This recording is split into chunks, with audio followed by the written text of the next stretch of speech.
Federal Drive is presented by GEHA, Government Employees Health Association, proudly providing health and dental benefits to federal employees and their families. Visit GEHA.com. GAO reviewed DHS and CBP's reliance on soft-sided facilities amid surging apprehensions and billions in contract obligations. Here to explain what GAO found, why it matters for cost and oversight, and what's next for border infrastructure planning, is Director, Contracting and National Security Acquisitions at GAO, Travis Masters. Mr. Masters, thank you so much for being here. Great, Terry. Thank you. We're going to talk about a recent GAO report that's certainly timely, the use of the Department of Homeland Security and Custom and Border Protection's use of soft-sided facilities for joint processing centers. Tell us a little bit more about the situation and what motivated GAO's assessment of how this process is going.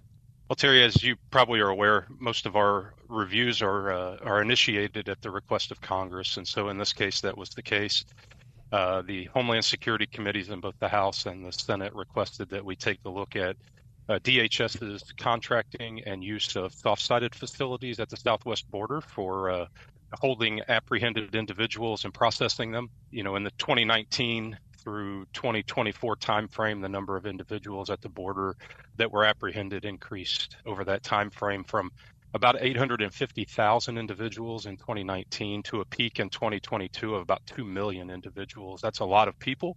And CBP's facilities were dealing with overcrowding issues. And so they put these temporary tent-like structures known as soft-sided facilities up to help alleviate that.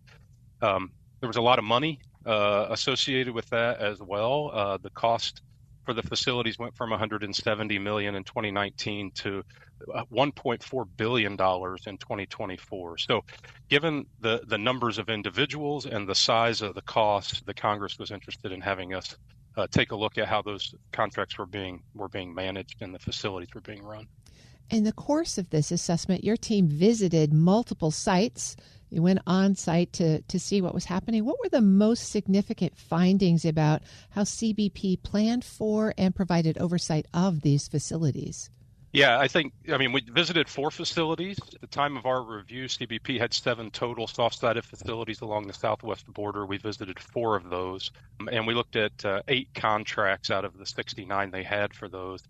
The primary takeaway for us in all of that was that there were areas where CBP could have done a little bit better with regard to analysis and planning for requirements for those facilities with regard to numbers of personnel needed for certain functions. For instance, porters, who are folks that move individuals' possessions around within the facility and other items within those facilities. As part of our review, we pointed out that they had, in some cases, too many individuals in a facility, and in other cases, too few. And they didn't really have a methodology, a staffing model methodology for helping with those fluctuations. And in fact, during our review, our questions about that actually prompted CBP to go back and revisit that, which resulted in a real-time savings, $2.7 million per month between August and March of 2025, August 2024 to March of 2025, for about a savings of $18 million. So, things of that nature. It was about doing better planning and having better analysis. It was really kind of the broad takeaway for us. Simultaneous to your report, DHS received millions of dollars to construct additional hard-sided or permanent facilities. What did you find about the cost effectiveness of the temporary structures compared to permanent joint processing centers? Yeah, so the permanent facilities don't exist yet. CBP, DHS is in the process of building the first one in Laredo. They received just over $300 million from the Congress in 2022 to build this permanent facility. What we found was similar in that sense, that the analysis and planning up front for choosing where that facility might go, how big that facility might be, lacked in some areas regarding requirements and cost estimating. Right? They made a decision to put the facility in Laredo. They didn't really document clearly the rationale or the criteria for why that was the location selected versus other locations. And they didn't have a comprehensive cost estimate in place before that. And so, again, it really boils down for us to just doing good upfront homework to make sure that you understand that the investment you're making is well informed and that it's the most efficient investment and effective one possible, which again requires you to understand the requirements and things of that nature. So in that sense, they were similar, right? Both JPC and the soft-sided facilities needed some additional study up front. I'm speaking with Travis Masters. He's a director for contracting and national security acquisitions at GAO. In the course of this assessment, GAO made 6 recommendations, documenting lessons learned, focusing on those life cycle cost estimates. Which of these do you see as the most important for DHS to act on right away?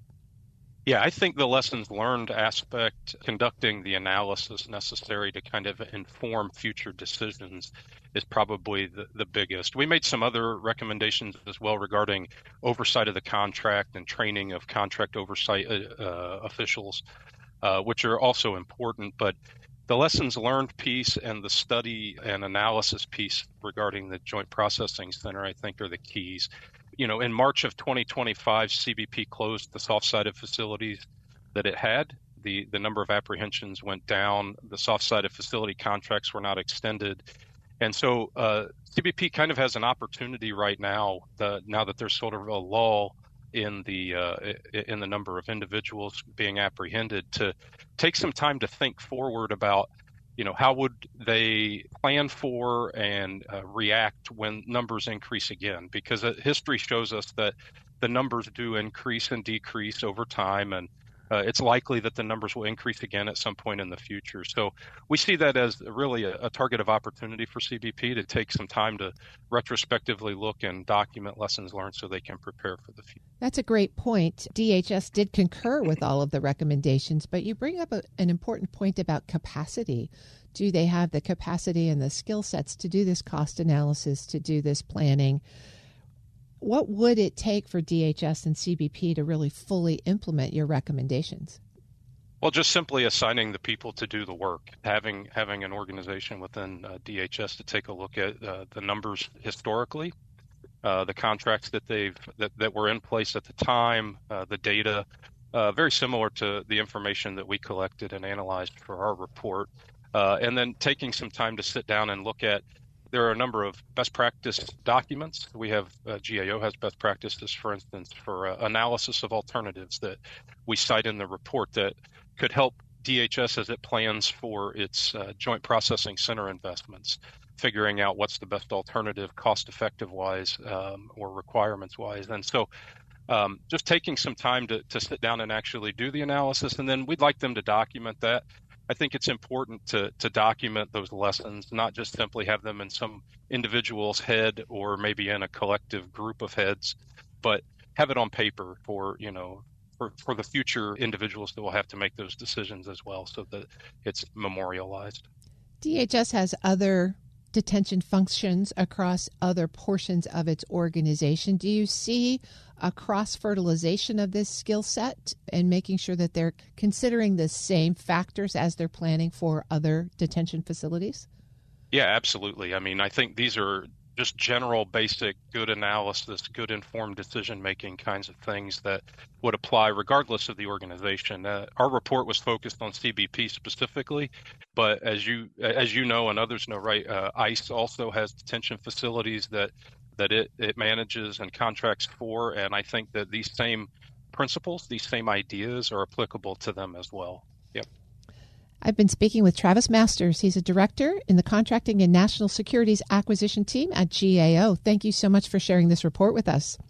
Absolutely, Terry. Thank you. We'll post this interview and a link to the report at federalnewsnetwork.com/Federal Drive. Listen to the Federal Drive on your schedule. Subscribe wherever you get your podcasts.